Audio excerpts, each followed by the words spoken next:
త్యాగధనుడు కాకోరి వీరుడు. మాతృభూమిని ఆంగ్లేయుల దశ శృంఖలాల నుంచి విముక్తి చేయాలనుకున్నాను. నా త్యాగం వృధా కాదు. మరెందరో త్యాగధనులకు స్ఫూర్తినిస్తుంది. నా హిందుస్థాన్ స్వేచ్ఛ వాయువులు పీలుస్తుంది. చాలా త్వరగా బానిస సంఖ్యలు తెగిపోతాయి.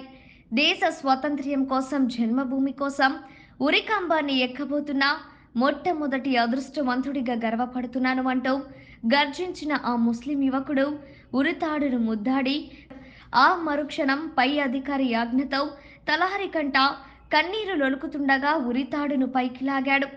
ఆ విధంగా బ్రిటిష్ వారికి ముచ్చెమటలు పట్టించిన యువ కిషోరమే అష్ఫాకుల్లా ఖాన్. ఎందరో దేశభక్తులను అందించిన ఉత్తరప్రదేశ్లోని షాజహాన్పూర్లో 1900వ సంవత్సరం అక్టోబర్ 22న మహాజరునిసా బేగం, శశికుల్లా ఖాన్ దంపతుల చివరి బిడ్డ. సాంప్రదాయ జమీందారీ కుటుంబంలో అల్లరి ముద్దుగా పెరిగినవాడు. విద్యావంతురాలైన తల్లి ప్రోత్సాహంతో విద్యార్థి దశ నుంచి దేశభక్తి భావనలను అలవర్చుకొని ఉపాధ్యాయుల ప్రేమాభిమానాలను పొందాడు. దేశంలో మితిమీరిపోతున్న ఆంగ్లేయుల ఆగడాల వల్ల బ్రిటిష్ పాలకులపై అశ్వక్ తీవ్ర విముఖత పెంచుకున్నాడు. కుటుంబం నేపథ్యం దృష్ట్యా ఉన్నత చదువులు చదివి ఉన్నత ఉద్యోగాలు చేసే అవకాశాలు ఉన్నప్పటికీ మాతృభూమి సేవలో తరించడమే మిన్నంగా భావించి స్వాతంత్ర్య పోరాటంలో పాల్గొన్నాడు. ఈ ప్రస్థానంలో వివాహం అడ్డుగా ఉంటుందని భావించి వివాహాన్ని కూడా త్యజించాడు. చౌరా చౌరీ సంఘటనతో స్వాతంత్ర్య పోరాటాన్ని గాంధీ ఆపివేయడంతో స్తబ్దత ఆవరించిన సమయంలో సాయుధ పోరాటం ద్వారా భారతదేశాన్ని విముక్తి చేయాలని భావించిన కొందరు యువకులు రామ్ ప్రసాద్ బిస్మిల్ ఆధ్వర్యంలో హిందుస్థాన్ రిపబ్లికన్ అసోసియేషన్ను స్థాపించారు. అది ఆనాటి స్వాతంత్ర్య ఉద్యమంలో చురుకైన పాత్ర నిర్వహిస్తూ ఉండేది.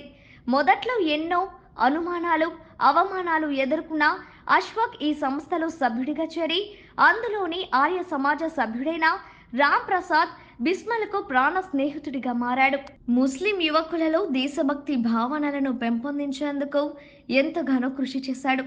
విధానాల ద్వారా, ప్రవర్తన ద్వారా బిస్మిల్ లాంటి వారికి ముస్లింల పట్ల ఉన్న వ్యతిరేక ఆలోచనలు మార్చుకునేలా చేయగలిగాడు. బ్రిటిష్ వారికి తొత్తులుగా మారిన కొందరు హిందూ మతతత్వవాదులు బిస్మిల్, అష్ఫాక్లకు మధ్య విభేదాలు పెంచాలని చూసినప్పటికీ వారి ప్రయత్నాలు ఫలించలేదు.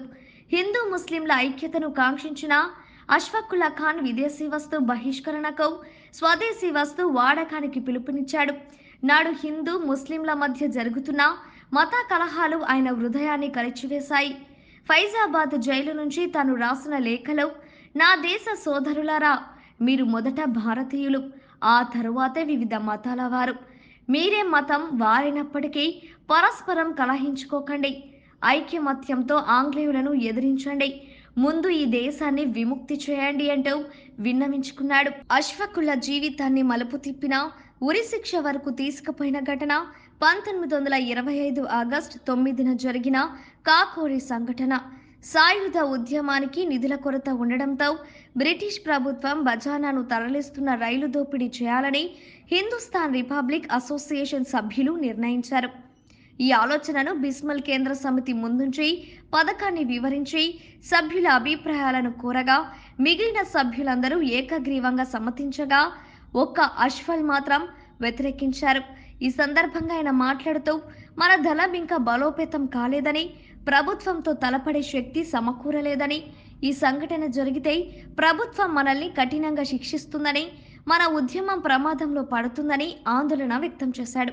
కానీ మెజారిటీ సభ్యుల వాదనతో అంగీకరించడమే కాక ఈ ఘటనలో ముందుండి విజయవంతంగా నడిపించాడు. ఈ ఘటనలో అఫ్తోస్తో పాటు చంద్రశేఖర్ ఆజాద్, రాజేంద్ర లహరి, కేశవ చక్రవర్తి, మన్మనాథ్ గుప్తా, మురారిలాల్, సచీంద్రనాథ్ బక్షి బిస్మిల్లలో పాల్గొన్నారు. ఈ ఘటనతో బ్రిటిష్ ప్రభుత్వం ఉలిక్కిపడింది. దీనిని ఉక్కు పాదంతో అణచాలని, లేకపోతే మరిన్ని సాయుధ దాడులు జరుగుతాయని భావించి కార్యరూపంలో పెట్టింది. దీంతో అందరూ అజ్ఞాతంలోకి వెళ్ళిపోయారు. అష్ఫాక్ మారువేషంలో షాజహాన్పూర్ నుంచి భోపాల్, అక్కడ నుంచి కాన్పూర్, అక్కడ నుంచి బీహార్ వెళ్లారు. అక్కడ వేషభాషలు మార్చి ఒక ఫ్యాక్టరీలో కూలీగా రహస్య జీవితం అనుభవిస్తూ ఉండేవారు. ఆ సమయంలో స్వతహాగా ఉర్దూ కవి అయిన ఈయన అక్కడ కమ్మి సమ్మేళనలో పాల్గొని చక్కని కవితల ద్వారా పండిత పామరులకు దగ్గరయ్యారు. ఆ విధంగా ప్రజలకు దగ్గరై స్థానిక ప్రజలలో బ్రిటిష్ వారికి వ్యతిరేకంగా వారిలో దేశభక్తి భావాలను రగిలించే విధంగా కృషి చేసేవారు. తన జీవితాంత రహస్య జీవితం గడిపే అవకాశం ఉన్నప్పటికీ విశ్రాంతి నచ్చని విప్లవ యోధుడిగా అక్కడ నుంచి రష్యా వెళ్లాలనే ఆలోచనతో బీహార్ నుంచి కాన్పూర్, భోపాల మీదుగా ఢిల్లీ చేరుకున్నాడు. ఈ విధంగా స్థలాలను మార్చుతూ బ్రిటిష్ వారి కంట పడకపోవడంతో ఆయన తలపై భారీ నజారణ ప్రకటించారు. దీంతో ఒక బాల్యమిత్రుడు మిత్రద్రోహి చేసిన కుట్ర వల్ల ఆంగ్లేయులకు దొరికిపోయాడు. మరికొన్ని రోజులకు మరో మిత్రద్రోహి వల్ల బిస్మిల్ దొరికిపోయాడు. అలా అందరూ దొరికిపోయారు. వీరిపై రాజద్రోహ నేరం మోపి కుట్ర కేసు బనాయించారు.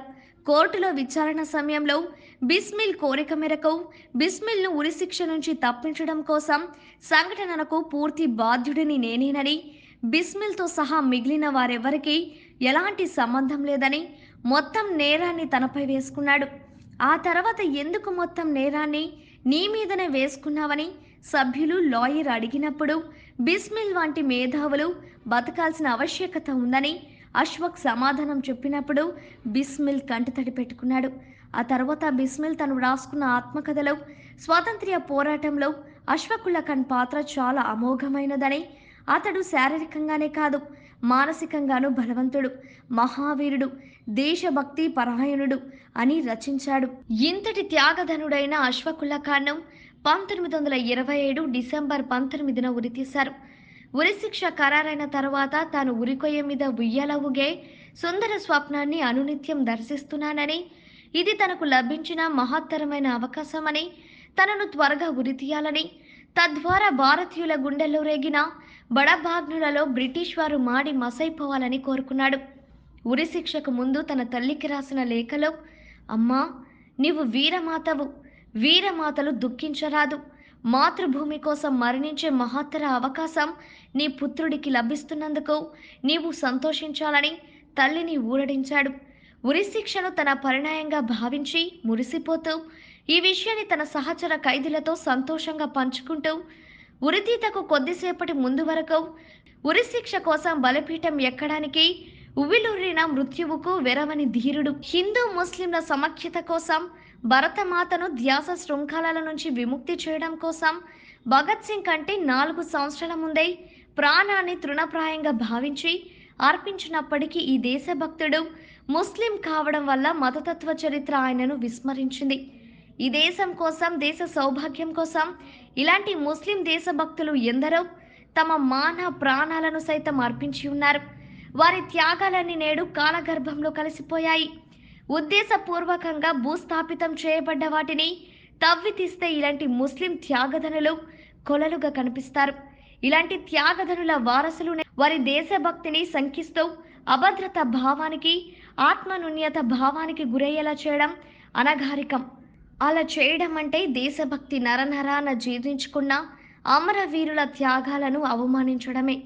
చరిత్రలో వక్రీకరణాలు విపరీతంగా పెరిగిపోతూ మతతత్వ చరిత్రకారులు రచనలతో సామాన్య భారతీయుల మస్తిష్కాలను విషపూరితం చేస్తున్న ఇలాంటి తరుణంలో అష్ఫాకుల్లా ఖాన్ లాంటి వారి త్యాగాలను విరివిగా ప్రచారం చేయాలి. ఇలాంటి త్యాగధనుల జీవిత చరిత్రలను విద్యార్థులకు పాఠ్యాంశాలుగా పెట్టి లౌకిక వాదాన్ని బలోపేతం చేయాల్సిన ఆవశ్యకత ప్రభుత్వంపై ఉంది.